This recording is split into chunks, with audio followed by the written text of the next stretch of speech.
ایک طرف تم لوگ کہتے ہو کہ ہمیں سیاست میں مت گھسیٹو اور ایک طرف قوم کے لیڈروں کو اغوا کر کے لے کے جاتے ہو، ملک کے اندر خانہ جنگی چاہتے ہو۔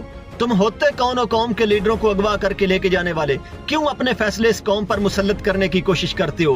قوم کے لیڈروں کو اغوا کر کے ان سے اپنی من مرضی کی باتیں منوانے کی کیوں کوشش کرتے ہو؟ وہ قوم کے لیڈر ہیں، فیصلہ کرنے کا اختیار ان کو ہے، تم کو فیصلے ماننے کا اختیار ہے۔ تم اپنی حدود کے اندر رہو، قوم سے عزت کرواؤ، اس ملک کو خانہ جنگی کی طرف مت لے کے جاؤ، اس ملک کو دوسرے طاقتور ملکوں کی کالونی مت بناؤ، مت چند ڈالروں کی خاطر اس قوم کے لیڈروں کی عزت کے ساتھ کھیلو، مت قوم پر گولیاں چلاؤ۔ ملک قوم کا ہوتا ہے اور قوم کا انتخاب ان کے لیڈر ہوتے ہیں، اور تم جب لیڈروں کو اغوا کرتے ہو تو تم ان لیڈروں کی عزت کے ساتھ نہیں، تم قوم کی عزت کے ساتھ کھیلتے ہو۔ اپنی حدود کے اندر رہو، یہ قوم تمہیں سیاست میں گھسیٹنا نہیں، سیاست میں دیکھنا ہی نہیں چاہتی، سیاست میں تم چھلانگے مار کے آتے ہو۔ تم اپنی حدود کے اندر رہو، قوم کو کوئی ضرورت نہیں تمہارا نام لینے کی، قوم اپنے لیڈروں کا نام لینا چاہتی ہے، قوم اپنے فیصلوں کا اختیار اپنے لیڈروں کو دینا چاہتی ہے، جن لیڈروں کو اغوا کر کے تم لے کے جاتے ہو۔ سعد حسین رضوی صاحب کو منظر عام پر لے کر آؤ، پہلے ہی تم لوگوں نے اپنے بارے میں اس قوم کے دل میں نفرتیں پیدا کر دی ہوئی ہیں، مزید نفرتیں مت پیدا کرو،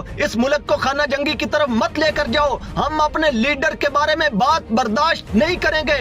ایک بات یاد رکھو، یہ طاقتور حلقوں کے ہمارے لیڈروں کے بارے میں کیے ہوئے فیصلے ہم قبول نہیں کریں گے۔ یہ ملک اس قوم کا ملک ہے، تمہارے باپ کا ملک نہیں ہے کہ تم اس قوم پر اپنے فیصلے مسلط کرو گے۔